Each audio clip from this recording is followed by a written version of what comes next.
that's just it. Right on. Okay. Well, it is a historical, it's going to be that much more historical because we're eating at one. You're all set. You're rolling. So tell us about your Savannah. About my Savannah. I've been a student of cities all of my life, and I moved to Savannah about 40 years ago. And I founded an architectural firm, and I've been designing for Savannah almost entirely for all of those 40 years. I'm a great believer in the foundational principles of General Oglethorpe, not just the map, but the real plan for Savannah. And we're still working on it. And I think you guys have a great opportunity here to help fulfill some of the principles and goals that General Oglethorpe tried to institute almost 300 years ago. So I'm excited for you. Thank you. You want to tell us about how you understand what those principles are? Well, that would be a long discourse, but the idea that Oglethorpe brought over from England was that this was going to be an ideal community that was based on hard work and merit rather than privilege.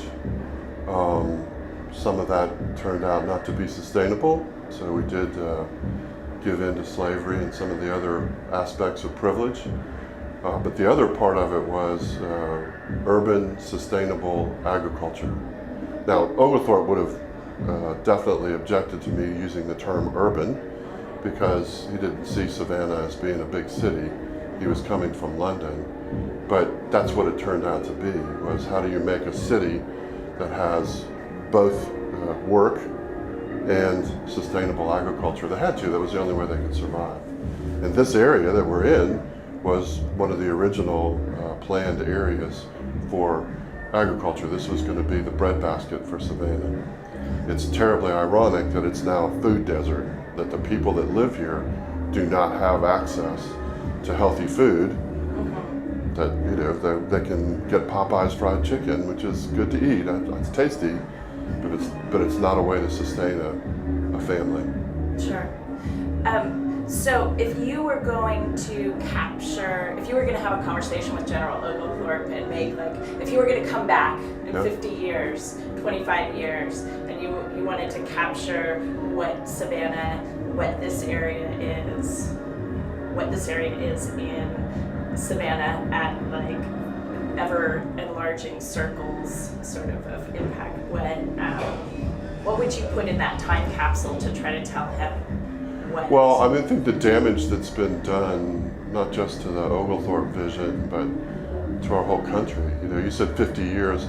It's an interesting window. 50 years ago this summer, Ian McHarg published Design with Nature, and it was the first time that he challenged American designers all over the world, to design with nature instead of trying to dominate it. And that was the challenge to Oglethorpe too, because Oglethorpe didn't come here to design with nature. The damage that's been done is pretty bad. I'm not going to itemize it, but if 50 years from now, the environmental degradation in the area is tragic, from all kinds of contamination. But perhaps mostly a flavor of social injustice. This area's more recent history in the last 50 years was, a pretty proud attempt at segregation. So there's a lot of social justice issues here that are entwined with the environmental justice issues. 50 years from now, if people look back and they say that was a plan to regenerate, to start over again and try and figure out how to retake the land and make it back to something that's both for humans and for nature in concert, that would be a great victory. So tell me let me ask this question. So if in, let's say 10 years, you're standing in the Canal District, how are you going to know it's Savannah? If there's not a giant surface parking lot. Okay. All right? I'm serious. Savannah is not a city that's full of giant surface parking lots. Okay. When I travel to Atlanta and I have the opportunity occasionally to be in one of those tall buildings, I take the opportunity to look out at the landscape of Atlanta, and it's changed for the better recently, but it really basically looks like a giant parking lot. Okay. And that's not Savannah. going to be Savannah. I mean, Okay. if that's the outcome 10 years from now, then we will have created, compounded an environmental disaster.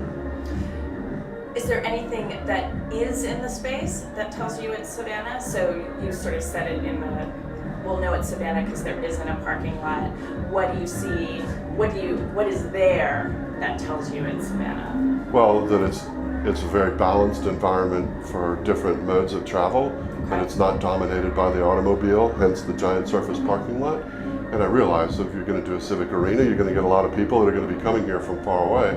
But if the neighborhood is balanced between people walking, people bicycling, people able to get around on a Vespa like I do, as well as choosing when they can to drive their own car or great public transit, that would be a start. The other thing is Savannah has I think the nicest urban forest of any city I've ever visited in my entire life, and I travel as much as I can and visit cities.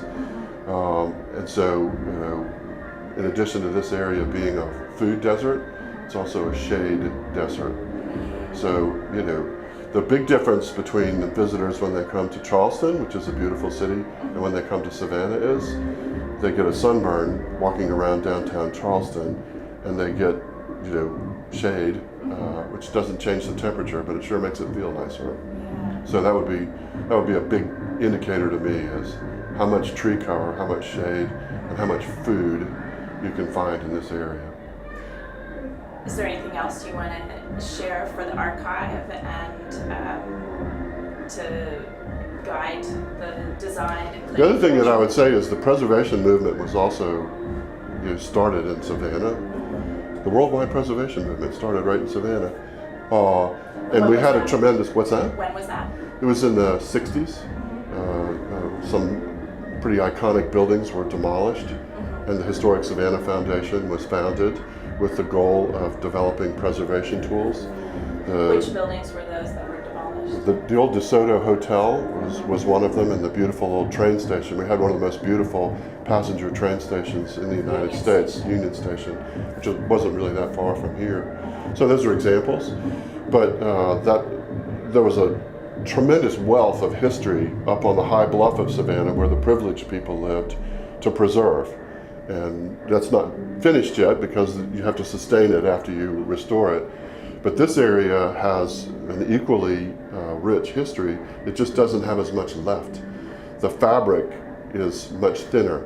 So when we lose a building over here, it's a much higher percentage of what all of the history was of this area. And it's a cultural history over here as well, because this was the underprivileged area. This was, it was a slave plantation for raising rice in its earliest iteration. So, I think the historic preservation of this area is going to be different than it was on the high bluff because that's blessed with tremendous resources. Having some kind of a conservation overlay for this area that identifies the historic and cultural resources and said, hey, before you tear that down or treat it poorly, we'd like for you to stop and take a deep breath and consider carefully, what you're doing. Maybe, some of them, like the old pump house that the city owns, needs to have a brand new life. That's the last, in my opinion, great unrestored building from Savannah's 19th century. That's a pretty amazing asset. But you can't just fix it up and then say, well, we don't know what it wants to be. You have to make it sustainable too. It has to have a purpose, an economic purpose that's high enough to be able to make sure that it will be maintained in the future too, Yeah. So we got to be really careful about that. And there's a master planning process. I hope that they'll recommend a high purpose for that building, and it's high enough that our local elected officials will see fit to marry the resources that it takes to be able to do that. Savannah bet the farm when we decided to build this civic arena over here. That's more sales tax than we will be able to raise again for a long, long time. I realize it's pennies in Atlanta, but it's everything to us. So this is a big, big bet for our community, and we got to get it right. We don't get do-overs. Thank you very Yep, much. you're welcome.